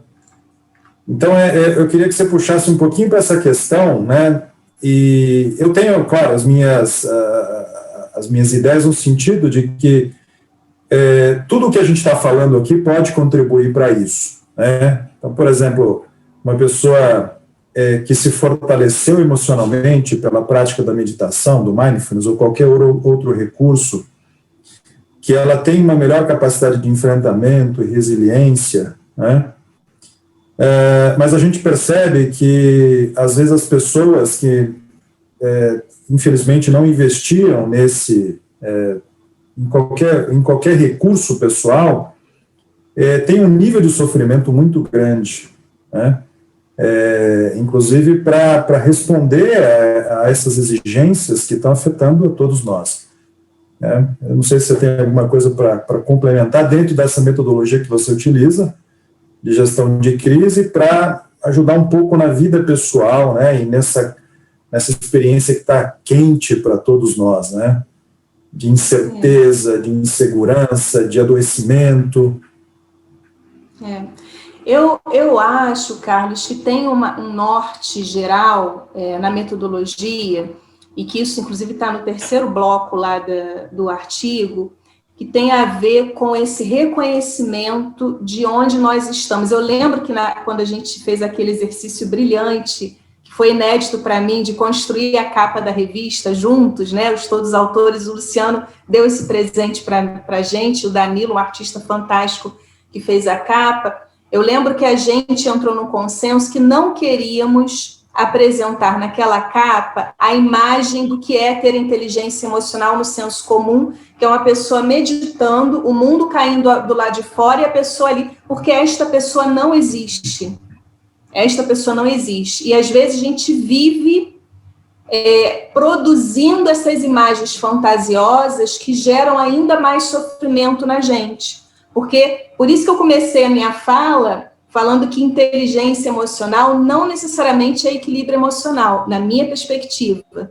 É compreender que, neste momento, é razoável, e para mim é sinal de saúde mental, a gente tem aqui psicólogos brilhantes no grupo, estar triste nesse momento que a gente está vivendo do país. Eu não tenho dúvida que cada janelinha dessa sala aqui teve alguma perda, ou próxima, ou dentro do seu próprio ninho familiar. Então, eu acho que essa talvez seja essa é a capa. Que a gente não queria dar essa noção de que está tudo, muito pelo contrário, é um mar revolto, é raio, tem até bicho no meio do negócio. Porque é isso que a gente está vivendo. Eu acho que isso, Carlos, é a grande linha que também, seja onde for o gerenciamento de crise, é essa compreensão, racionalidade sobre o que está no meu entorno. O que a gente está vivendo não é brincadeira. Não é brincadeira. Né? São não sei quantos enlutados, a gente mesmo perdeu colegas de trabalho, professores lá no início, né, vítimas da Covid, gente perdendo emprego, e uma lógica de recessão econômica que provavelmente teremos. Eu diria que certamente teremos, né?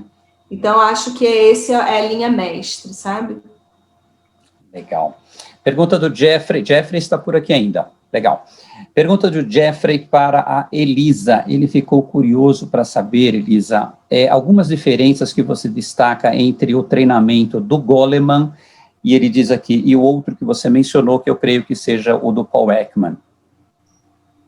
Na realidade, o próprio Goleman contribuiu para esse programa do Paul Ekman e do Alan Wallace no inío, o Cultivating Emotional Balance, né?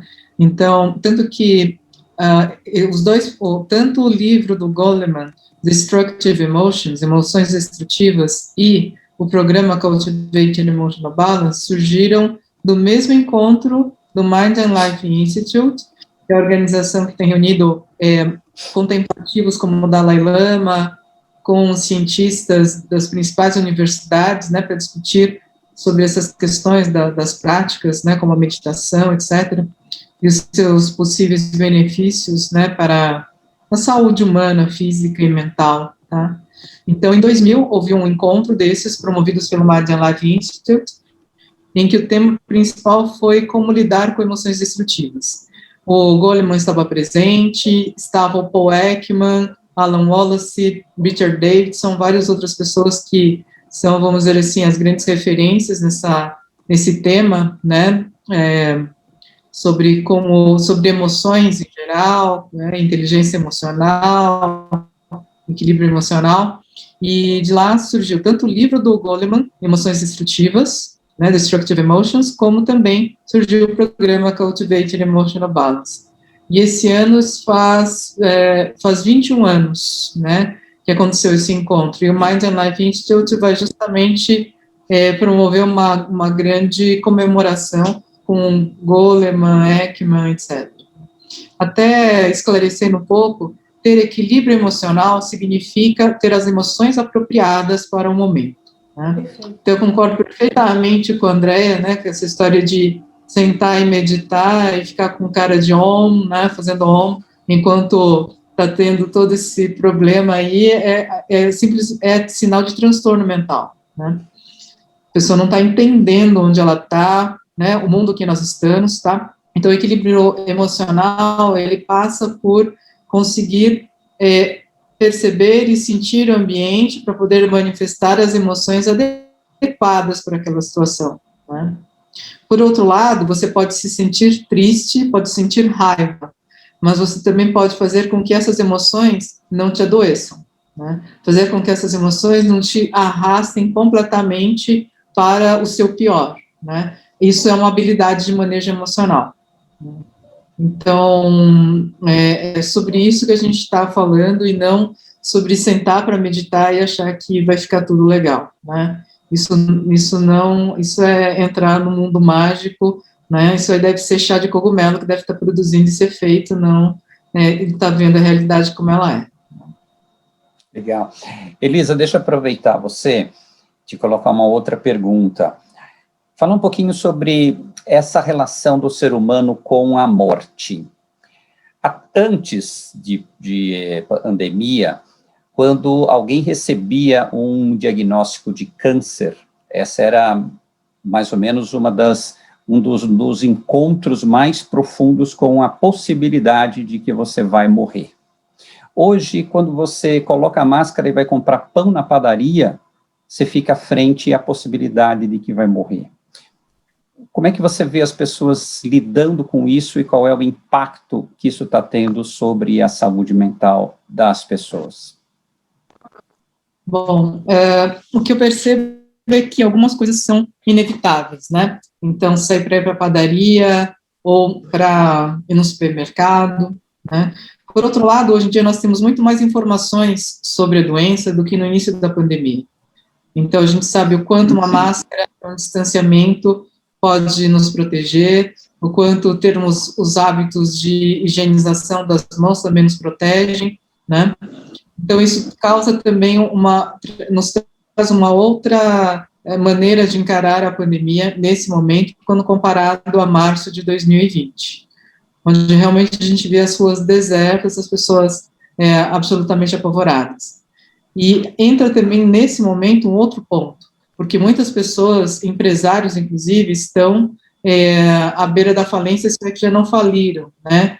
Então, existe um outro medo maior para muitas pessoas do que abrir as portas do seu negócio, no momento em que isso é permitido, né? Agora a gente está num momento especial, basicamente boa parte das empresas estão fechadas, mas no momento em que é permitida uma abertura, a pessoa faz um balanço, né, de escolhas. Infelizmente a vida é feita de escolhas, e essas escolhas não são perfeitas, né?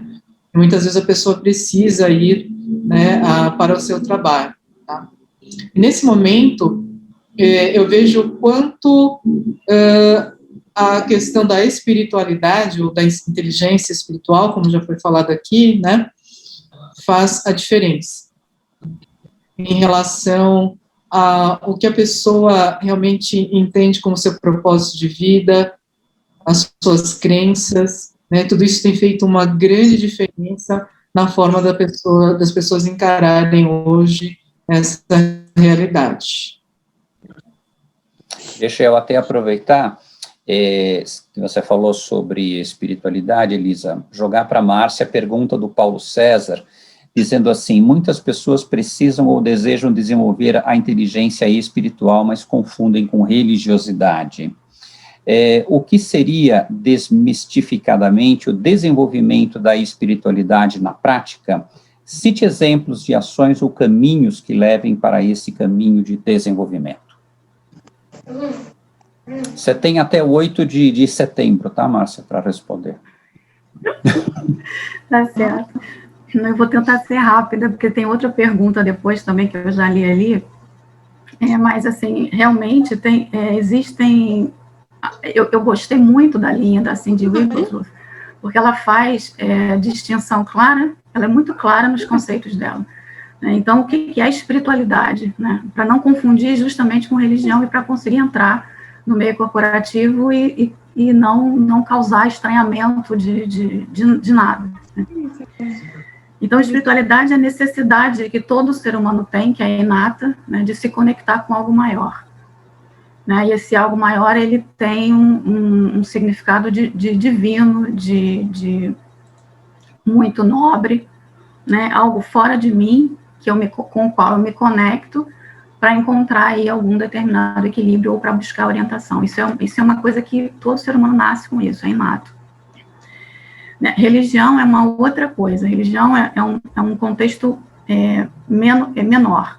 Né? É um conjunto de crenças, de práticas, de rituais, de ritos, que são normalmente baseados num texto sagrado, né? Foi fundado por uma comunidade de pessoas, é algo que é praticado em comunidade, e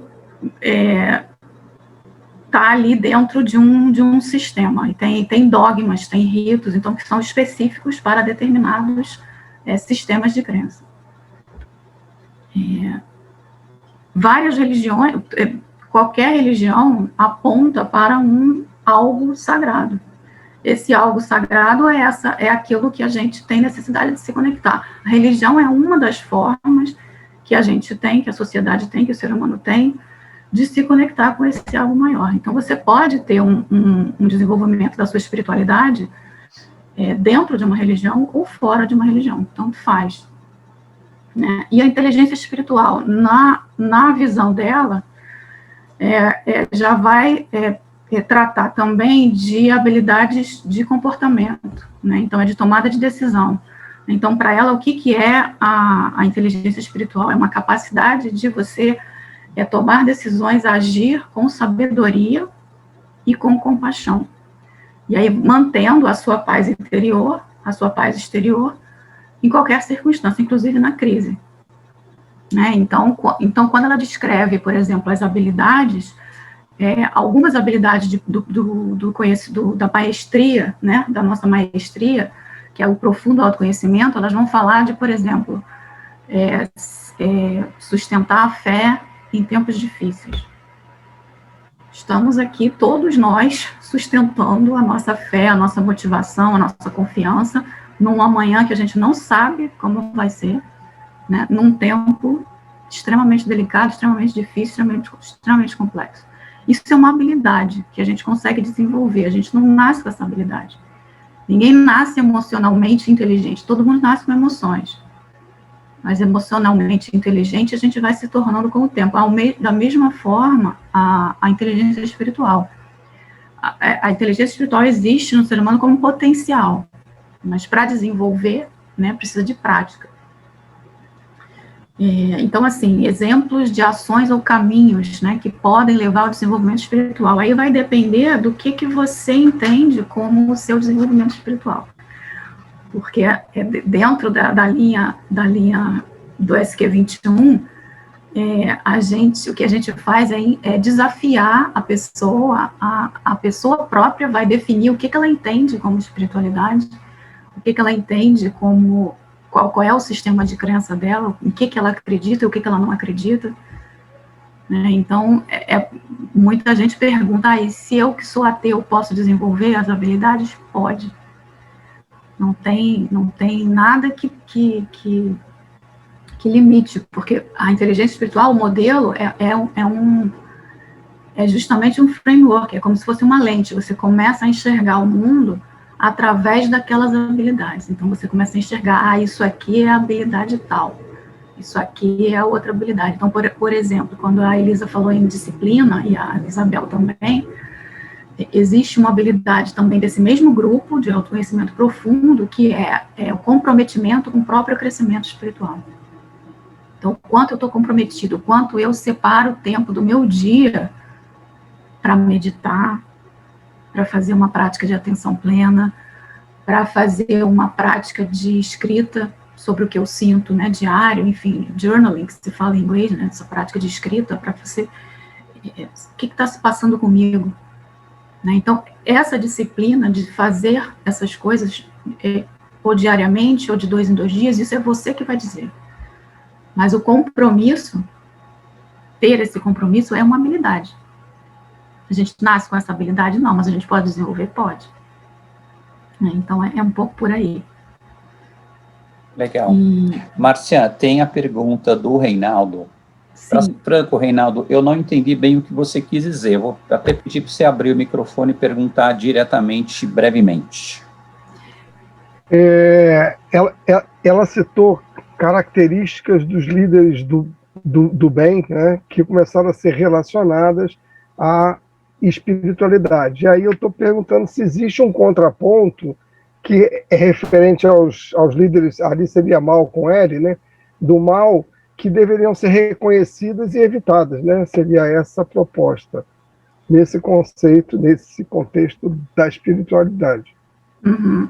Olha, quando a gente começa inclusive os workshops de inteligência espiritual, a gente vai perguntar justamente quem são os líderes que vocês admiram, quem são as pessoas que vocês admiram. Então, não vão surgir líderes do mal, porque eles não são admirados por quem está querendo se desenvolver espiritualmente ou pessoalmente, profissionalmente. Quem vai admirar líderes, entre aspas, do mal? Né? Então, o contraponto já é feito aí. A própria pessoa que quer se desenvolver, ela já começa a separar. Tem a questão das inteligências também, né? As linhas de inteligência. Então, fala-se muito também inteligência moral. Né? Então, cadê a moral? Onde anda a moral? Onde está a ética? Né? Então, a gente já começa, pelas características que são listadas, a fazer um contraponto natural. Não sei se eu cheguei a conseguir responder, mas... Não, okay. Sim, mas a gente sabe que existem grupos que admiram e idolatram, até se imolam, né, com relação a líderes que a gente não entende que sejam realmente líderes do bem, né? Isso aí, eu diria que está um pouco relacionado à maturidade e ao que aquele grupo valoriza. Então, alguém que valoriza características ou comportamentos que não são considerados espiritualmente inteligentes, não chegaram ainda nesse nível de amadurecimento, digamos assim. Exato. Então, Reinaldo, valor.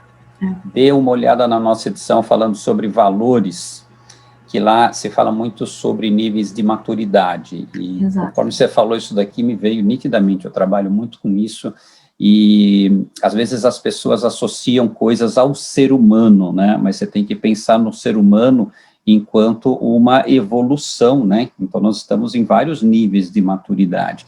Isso é muito pouco levado em conta ainda, né? Deveria ser bem mais. Mas é muito importante, porque, inclusive, as habilidades de inteligência espiritual que ela descreve, elas estão relacionadas com esses níveis, esses estágios de maturidade. Então, cada uma habilidade tem diversos níveis, né? Márcia, a Roberta pediu para você repetir o nome da autora que você citou sobre a inteligência espiritual.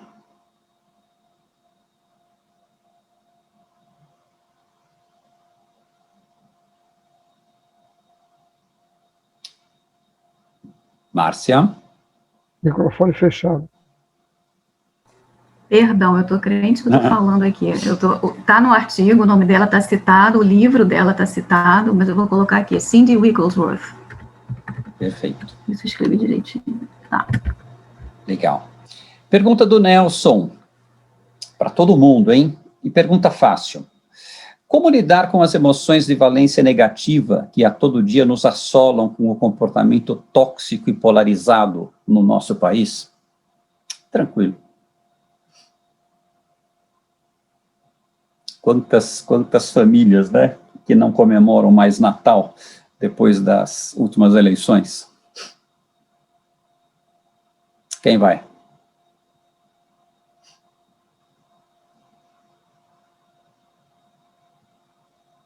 Cri, cri, cri, cri. Esse tema. Esse é um desafio, hein? Estamos meditando sobre. Meditando sobre. Deixa eu só fazer enquanto vocês vão pensando, eu sempre gostei de me informar muito. E algo que eu estou experimentando agora, que antes não era comum, até porque a gente não tinha essa polarização que nós temos hoje, ou não tínhamos de uma maneira aberta e escancarada. Nos horários que eu escuto os meus jornais, eu escuto uns jornais de uma banda e os jornais de outra banda, para não falar aqueles nomes comuns, né? E é interessante como, quando você escuta esse falando, ele tem uma visão de mundo, e aliás, por causa de tudo isso, nós fizemos uma edição também falando sobre visão de mundo, né? Ele tem uma visão do mundo e ele interpreta tudo com aqueles óculos. Depois eu vou escutar o outro jornal, que é da outra banda, e eles interpretam o mundo com uns óculos completamente diferentes. E os dois estão olhando para o mesmo fato, mas é como se eles estivessem vendo coisas completamente diferentes, e fica muito nítido como que as emoções afloram de uma maneira extremamente forte. Então, eu queria direcionar um pouco mais essa pergunta, no sentido de como que a violência, principalmente a violência verbal, está se manifestando hoje em dia. E o que está por trás de tanta agressão verbal, de tanta raiva que está se manifestando nessas polarizações e nessas falas? Assim, eu acho que a pergunta fica mais objetiva. Eu acho que me fez lembrar um pouquinho agora, Luciano, um trecho do livro do Yuval Harari. Eu, às vezes, gosto de rever alguns trechos de livros que eu já li, né? E eu estava vendo quando ele fala sobre a questão do liberalismo, da questão do livre-arbítrio, né? E aí ele vem com aquela pergunta, será que nós temos livre-arbítrio? Aí ele responde da seguinte maneira, se livre-arbítrio significa satisfazer os nossos desejos, sim, nós temos algum livre-arbítrio, nós temos livre-arbítrio. Mas, se livre-arbítrio significa escolher o que desejamos, não temos livre-arbítrio. E muitas vezes isso pode ser extrapolado para as nossas emoções. Podemos escolher que emoção nós vamos sentir? Não. Nós podemos até perceber a emoção surgindo, e se nós tivermos essa consciência, ter um certo livre-arbítrio sobre como vamos expressar essa emoção, né? Mas, se não tivermos essa consciência, nem esse livre-arbítrio nós vamos ter. E tudo isso está extremamente relacionado com as crenças que nós temos, né, que foram sendo construídas de alguma maneira. Então, se a gente está num polo, ou se a gente está no outro polo, né, essas visões de mundo foram vindo de experiências, de amigos, de leituras, de afinidades, e de repente nós enxergamos o mundo dessas maneiras, né, que estão num ponto ou no outro. O que você tenta fazer, quando você lê as coisas de dois polos diferentes, é conseguir estar com a visão ampla e aberta, mas a maioria das pessoas não está disposta a isso. E quando você pensa nos algoritmos de busca do Google e outros algoritmos de busca, na hora que você começa a buscar apenas, por exemplo, temas de direita ou de extrema-direita, né, cada vez mais você vai ser alimentado por aquelas informações. Se você vai atrás de informações de esquerda ou de extrema-esquerda, né, os algoritmos de busca vão entendendo que esse é o assunto que te interessa. Então, você só vai receber isso aqui. Agora, se você passa a ter uma vida de mundo como a sua, de que você quer realmente compreender o que está acontecendo, você vai receber informações de ambos os lados, e vão te permitir estar sendo alimentado de uma forma, talvez, maior mesmo, né? Realmente você buscar uma compreensão das coisas. Então, é isso. Elisa, aproveitando, eu fiz uma postagem essa semana com um trecho do seu artigo, e aí eu selecionei um trechinho que diz assim: atualmente escolas infantis estão começando a focar na aprendizagem socioemocional, tendo em vista que o ambiente escolar começa a ser avaliado pelo desenvolvimento destas habilidades nos estudantes. Não basta entregar conteúdo em matemática, física, línguas, biologias. Os jovens precisam ser preparados para se tornarem seres humanos capazes de reconhecer suas emoções, lidar com elas, tomar decisões responsáveis e cuidadosas, construir relacionamentos saudáveis e duradouros. O discurso é esse, o discurso é maravilhoso. A minha pergunta para você e para os outros é, como que isso, na prática, vocês têm visto se manifestando dentro das organizações e nas escolas? Olha, nas escolas, principalmente nos Estados Unidos, não é uma novidade. Só para você ter uma ideia, já existem estudos de nível de evidência como uma meta-análise, né? Então, uma meta-análise ela é feita quando vários estudos daquele estilo controlado, randomizado que eu te falei, que você pega pessoas, né, randomiza e vê como é que quais são os efeitos de uma intervenção ou de outra, tá? E hoje em dia já existe uma evidência muito forte de que a aprendizagem socioemocional nas escolas realmente faz com que as crianças desenvolvam essas habilidades, né, de atenção, de memória, de perceber as suas emoções, de lidar melhor com as suas emoções. Então, tem várias evidências nesse sentido, né? E tem programas com diferentes conteúdos, e, hoje em dia, algumas dessas revisões indicando que, dentre os programas socioemocionais, aqueles que contemplam mindfulness, meditação, etc., parecem ser mais completos do que aqueles que não contemplam, né? Por outro lado, a gente sabe que tem alguns aspectos, quando a gente fala em meditação em escola, mesmo numa forma laica, né? Para algumas pessoas que têm crenças religiosas mais fundamentalistas, fica difícil de aceitar que o seu filho esteja fazendo essas práticas, né? Por mais que elas estejam secularizadas, ou seja, retiradas do seu contexto religioso, né? De qualquer modo, para aqueles pais que têm uma visão mais, vamos dizer assim, menos fundamentalista, que compreendem que essas práticas podem realmente beneficiar as crianças, eles têm procurado escolas que oferecem esse tipo de educação, que infelizmente no momento ainda é complementar, né? Ela, de novo, né, essa história dos soft skills, as escolas ainda vão apanhar muito até elas entenderem que precisam ter isso dentro do currículo de todos os anos, né? Vão ser necessários ainda vários suicídios, infelizmente, né, como a gente sabe que estão acontecendo em escolas tradicionais, que prezam pela competição, algumas delas conhecidas como as melhores, as melhores escolas, né, é que o problema nosso é o que é a métrica de melhor escola, né? Infelizmente, é o conteúdo, e entrar nas faculdades melhores, né? Maravilha. Carlos? Eu queria comentar, um pouco ainda na pergunta do Nelson, né, é que na meditação a gente tem uma virtude, uma qualidade que é construída na medida que a gente vai investindo cada vez mais nessa disciplina, que é chamada de equanimidade. A equanimidade pode ser traduzida como a capacidade de você observar um determinado evento e não reagir a ele. Porque a mente, e isso é explorado por diversas tradições, ela tem uma tendência de se apegar a tudo aquilo que é familiar, a tudo aquilo que te dá prazer, que te traz conforto, e repudiar o que é diferente, o que te traz desconforto, ou coisas do tipo. Então, a gente vive numa certa armadilha cognitiva, eu penso, né? Porque a gente sempre está nesse jogo, né, do prazer, do desconforto, do concordo e não concordo. E talvez essa equanimidade, que é uma virtude, uma qualidade mental, nos ajuda a viver num mundo que não é um mundo perfeito, que é um mundo que tem adversidades.